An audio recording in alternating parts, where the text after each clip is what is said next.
Hong Kongdagi bir qism tashkilotlar 22 dekabr tushdan keyin Edinburg maydonida bugungi Xinjiang atiki Hong Kong degan temada Uyg'urlarning kishilik huquqini qo'llash yig'ilishi o'tkazdi.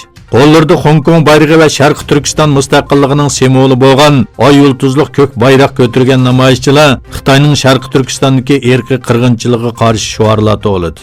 Namoyish soqchilarning qattiq mudohalasiga uchradi. Soqchilar bilan namoyishchilar orasida to'qinish yuz berdi.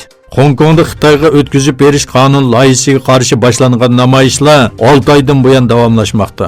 Bu namoyishlarning ta'sirida Hong Kong hukumatı gumondorlarni Xitoyga o'tkazib berishga yo'l ochadigan qonun loyihasini amaldan qoldirishga majbur bo'ldi. Yakshanba kundagi bu namoyishda bo'lsa, Xitoyga aloqador yana bir sezgur tema bo'lgan Uyg'urlarning kishilik huquqini qo'g'dash uchun o'tkazilgan edi.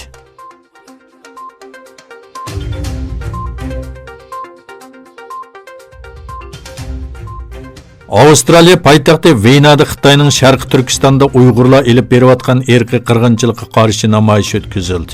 Xitoyning Venadagi bosh elchixonasi oldida o'tkazilgan namoyishda namoyishchilar Uyg'urlarga erkinlik, qatliamlar to'xtatilsin, Xitoyda 1 milliondan ortiq Uyg'ur xohlagancha tutqun qilindi degan shiorlar yozilgan lozung va plankalarni yig'ilish lagerlariga qamalgan va g'oyib bo'lgan Uyg'urlarning rasmlarini ko'tarib Xitoyga qarshi shior to'ladi. Faoliyatda bayonot e'lon qilgan Mahbuba Hada ota-onasi va inisining Xitoy tarafidan begona tutqun qilinganligini bildirdi. U ota-onasining rasmlarini ko'rsatib turib, ularning hajga borganligi sababli 18 yillik qamoq jazosiga hukm qilinganligini aytdi. Avstraliya Uyg'ur jamiyatining raisi Mavlon Dilshod Islom dunyosi, Yevropa ittifoqi va xalqaro jamiyatning Sharqi Turkistondagi inson qalbidan chiqqan zulmiga qarshi turish kerakligini, Uyg'urlarning ovozining anglishi va Xitoy zulmiga xotima berish kerakligini aytdi.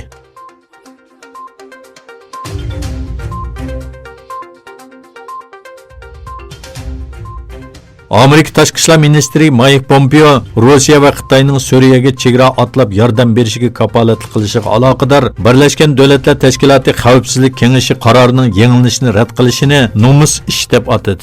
Pompeo Rossiya va Xitoyning Suriyaga 2014-yildan buyon chegara sirtidan keladigan yordamlarga kafolatlik qilgan bir qarorining yengilishini rad qilganligi haqida bir yozma bayonot e'lon qildi. O Rossiya va Xitoyning millionlagan kishiga insonparvarlik yordami yetkaziladigan bir qarorning yengilishini rad qilishini nomusli bir ishdir dedi.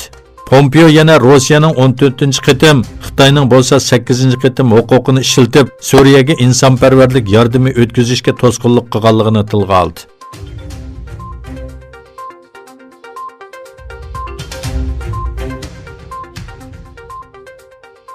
Amerika prezidenti Donald Trump bilan Yaponiya bosh ministri Abe Shinzo telefonda Shimoliy Koreya bilan Eron masalasini muzokara qildi. Oqsaroy e'lon qilgan bayonotga asoslanganda Trump va Abe telefonda ko'rish bo'lib, ular ikki tarafning savdo munosabati, shundaqla Shimoliy Koreya va Eronga aloqador masalalarni muzokara qilgan. Trump bilan Abe Shinzo yaqinda buyon Shimoliy Koreyaning tahdid xarakterli bayonotlarini e'lon qilishiga qarata aloqa va hamkorlikni kuchaytirishga fikr birdakligi hosil qildi. Shuning bilan birga Xitoy, Yaponiya va Koreya rahbarlari 24 dekabr Shimoliy Koreya masalasini muzokara qilish uchun Xitoyda ko'rishdi.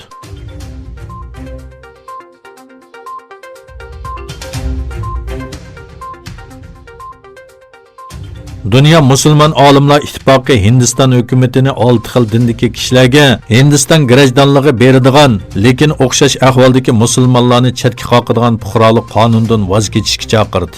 Mazkur birlik tarafidan e'lon qilingan bayonotda fuqarolik qonuni musulmonlarga qarshi kamsitish qonuni deb ataladi va buning nafrat jinoyatlariga yo'l etishi mumkinligi haqida ogohlantirildi.